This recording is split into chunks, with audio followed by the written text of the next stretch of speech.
اب وہ رشتے بیان کیے جا رہے ہیں، یعنی وہ خواتین بتائی جا رہی ہیں کہ جن سے نکاح کرنا حرام ہے۔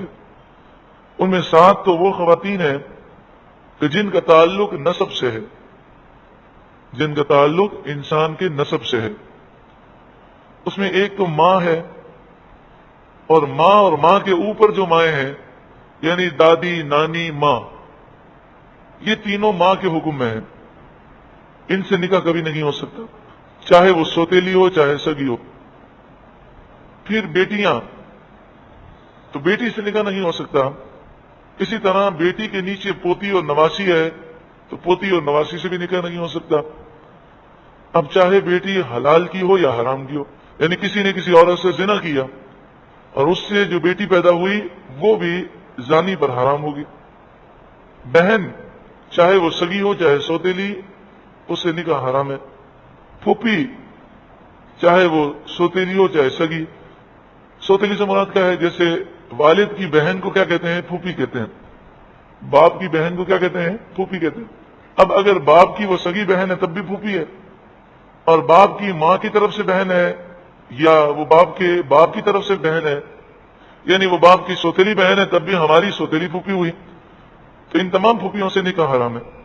اسی طرح خالہ کا مسئلہ ہے، اسی طرح بھتیجی اور بھانجی، اس سے بھی نکاح نہیں ہو سکتا، بھائی کی بیٹی اور بہن کی بیٹی۔ تو 7 رشتے قرآن نے بیان کیے۔ حرمت، حرام کی گئیں، علیکم، تم پر، امہاتکم، تمہاری مائیں، ہر قسم کی مائیں، یعنی سگی مائیں، سوتیلی مائیں، تمہاری دادیاں، تمہاری نانیاں، سگی ہوں کے سوتیلی، وہ بناتکم، اور تمہاری بیٹیاں، وہ اخواتکم، اور تمہاری بہنیں، وہ عماتکم، اور تمہاری پھوپھیاں، وہ خالاتکم، اور تمہاری خالائیں، وہ بنات الاخی، اور تمہاری اخ کہتے ہیں بھائی کو، بنات مانے بیٹیاں، بھائی کی بیٹیاں یعنی بھتیجیاں، وہ بنات الاختی، اخت بہن کو کہتے ہیں، بنات مانے بیٹیاں، بہن کی بیٹیاں یعنی بھانجیاں، یہ سب حرام ہیں۔ اس کے علاوہ 7 اور عورتیں ہیں جو حرام ہیں، جن سے کبھی نکاح نہیں ہو سکتا۔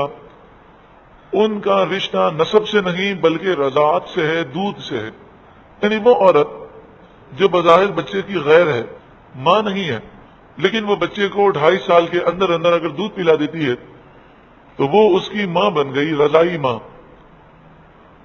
اور اس عورت کی جو بہن ہوگی بچے کی رضائی خالہ ہو گئی، اس کا جو بھائی ہے وہ رضائی ماموں ہو گیا، اس عورت کا جو شوہر ہے وہ بچے کا رضائی باپ ہو گیا، اور رضائی باپ کی جو بہن ہے وہ رضائی پھوپھی ہو گئی، اور جو اس کا بھائی ہے وہ رضائی چچا ہو گیا۔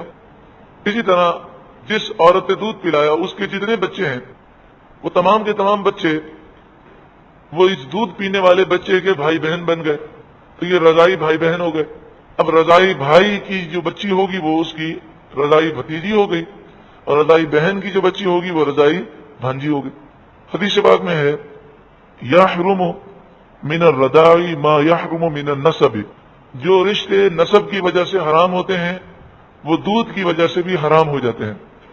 لیکن یہاں پر 2 رشتوں کا ذکر ہے، رضائی ماں کا اور رضائی بہن کا۔ وَأُمَّهَاتُكُمُ اللَّاتِي أَرْضَعْنَكُمْ، اور تمہاری وہ مائیں جنہوں نے تمہیں دودھ پلایا وہ تم پر حرام کی گئیں۔ وَأَخَوَاتُكُمْ مِنَ الرَّضَاعَةِ، اور تمہاری وہ بہنیں تم پر حرام کی گئیں جو دودھ کی وجہ سے ہیں۔ اس طرح یہ 14 خواتین ہو گئیں جن سے مرد کبھی بھی نکاح نہیں کر سکتا۔ اب وہ عورتیں ہیں جن کا رشتہ جو ہے سسرال کی وجہ سے ہے، سسرالی رشتے کی وجہ سے ان سے نکاح حرام ہے۔ تو ان میں 2 عورتیں ہیں، ایک ہے ساس، کہ ساس سے نکاح کبھی بھی نہیں ہو سکتا، ساس سے نکاح کبھی بھی نہیں ہو سکتا، چاہے انسان نے نکاح کے بعد اپنی بیوی کے ساتھ خلوت کی ہو یا نہ کی ہو، نکاح کرتے ہی اس عورت کی ماں اس پر ہمیشہ کے لیے کیا ہو گئی؟ حرام ہو گئی۔ اور دوسری بہو کا مسئلہ ہے، یعنی بیٹے نے جس عورت سے شادی کی تو مرد کی جو بہو ہے اس پر ہمیشہ کے لیے حرام ہو گئی، اب باپ جو ہے وہ اس سے شادی نہیں کر سکتا۔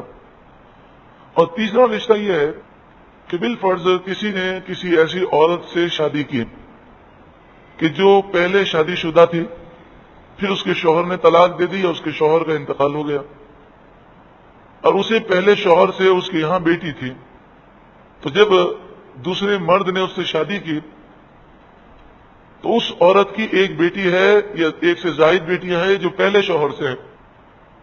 تو اب اگر وہ نکاح کرنے کے بعد خلوت کر لے اپنی اس بیوی کے ساتھ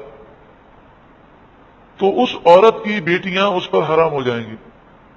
نکاح کے بعد کیا کر لیں؟ خلوت پائی جائے، پہلے شوہر سے اس عورت کو جو بیٹیاں ہوں گی وہ دوسرے شوہر پر کیا ہو جائیں گی؟ حرام ہو جائیں گی. لیکن اگر پہلے شوہر سے جو بیٹیاں ہیں، اب اگر وہ اس عورت سے نکاح کرتا ہے، صرف نکاح ہوتا ہے اور خلوت نہیں پائی جاتی اور اسے طلاق دے دیتا ہے، تو بعد میں وہ اگر چاہے تو اس عورت کی اس بیٹی سے نکاح کر سکتا ہے جو پہلے شوہر سے. انشاءاللہ تعالی آیت جب آتی ہے تو ہم اس مسئلے کو دوبارہ ریپیٹ کریں گے تو انشاءاللہ مزید یہ مسئلہ سمجھ میں آ جائے گا. وہ امہات النسائکم، اب تمہاری بیویوں کی مائیں کیا ہو گئیں؟ ساس تم پر حرام کی گئی. یہ تو مسئلہ ساس کا ہو گیا.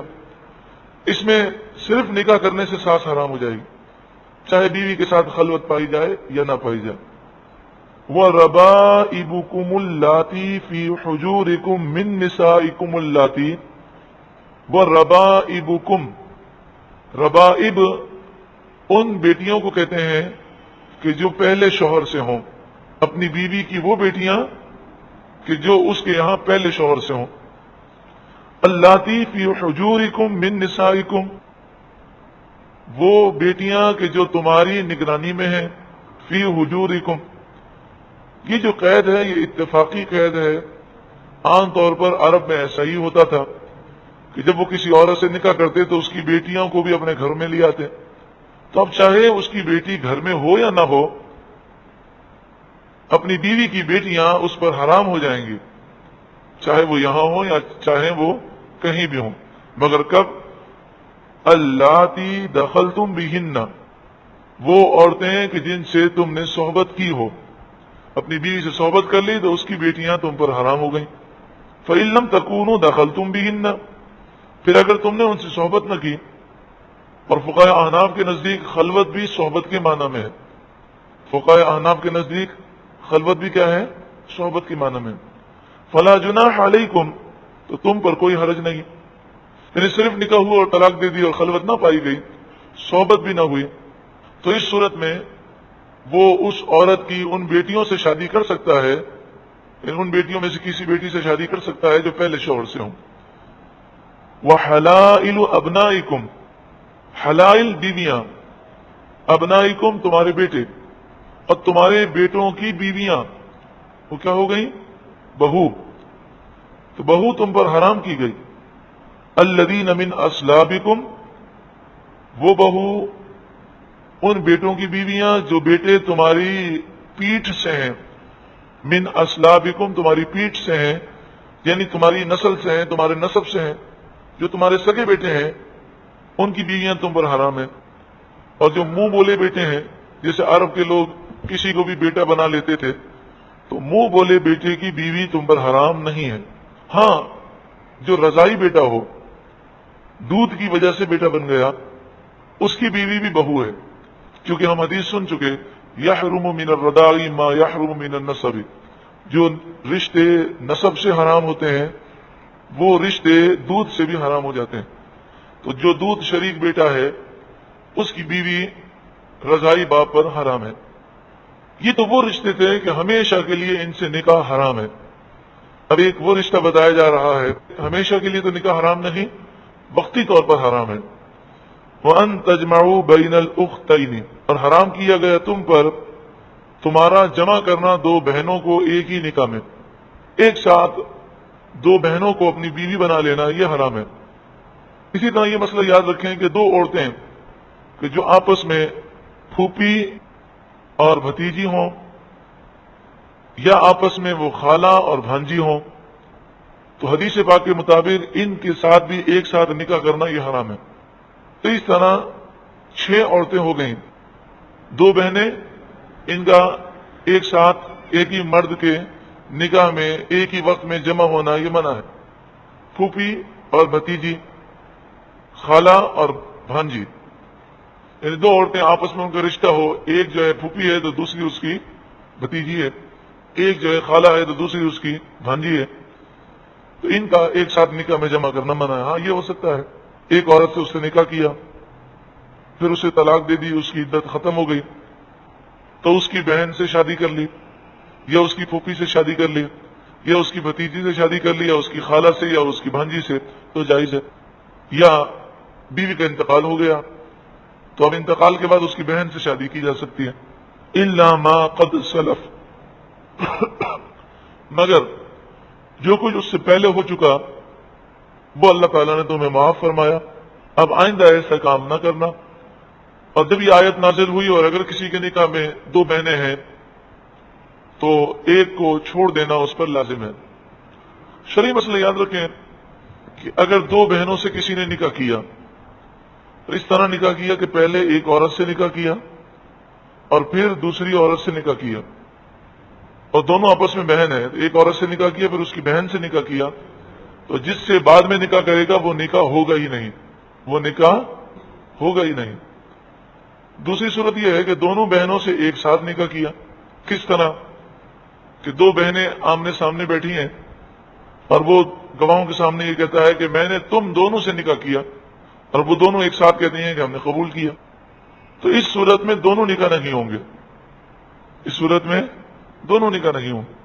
یعنی یہ قاعدہ یاد رکھیں کہ دو بہنوں سے ایک ساتھ نکاح ہو تو جو پہلے نکاح ہو گیا وہ ہو جائے گا، جو بعد میں ہوگا وہ نہیں ہوگا، اور دونوں نکاح اگر ایک ساتھ ہو گئے تو دونوں نہیں ہوں گے. اتنا یہ سخت حکم ہے.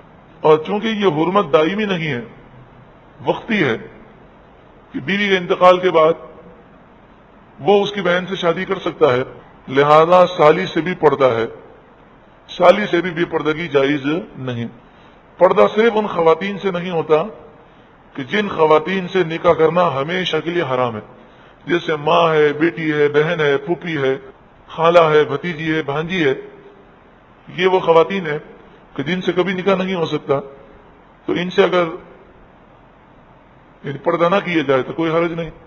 مگر یہ بات یاد رکھے، اگر معاذ اللہ ثم معاذ اللہ فلم ڈرامے دیکھنے کی وجہ سے ذہن گندا ہو اور عورت محسوس کرے کہ اس کے اندر گندگی ہے، تو چاہے وہ کتنا ہی قریبی رشتہ دار ہو، اسے چاہیے کہ وہ اپنے آپ کو اس کے ساتھ تنہا نہ کرے. کیونکہ جب گندگی آ جاتی ہے، یہ گندگی ایسی ہے کہ پھر وہ انسان کسی رشتے کو نہیں دیکھتا. اسلام اسی گندگی سے انسان کو محفوظ رکھتا ہے. کیا انسان کی زندگی تف ہے ایسی زندگی پر کہ رات کو سوئے تو بھی گندے خیالات لے کر سوئے، اور نماز کے لیے کھڑا ہو تب بھی گندی فلموں کے اور گندے گندے خیالات آ رہے ہوں. ایسی زندگی پر تف ہے، انسان کی زندگی پر افسوس ہے. تو یہ سوچ یکدم پاک نہیں ہوگی. جب مکمل نگاہوں کی حفاظت کریں گے، ہر قسم کی ان گندگیوں سے بچیں گے، گندی باتوں سے، گندی تصویروں سے، کسی بھی نامحرم عورت کو دیکھنے سے بچیں گے، تو کچھ وقفہ گزرے گا تو آہستہ آہستہ یہ ساری سوچیں نکل جائیں گی، اور پھر انشاءاللہ سوچ ہوگی تو مکے کی ہوگی، مدینے کی ہوگی. کیا زندگی میں لطف آئے گا کہ انسان بستر پر سوئے اور خانہ کعبہ کا تصور کر کے سنہری جالیوں کا تصور کرتے ہوئے درود پاک پڑھتے ہوئے سو جائے. ان اللہ کان غفور الرحیم، بے شک اللہ بخشنے والا مہربان ہے.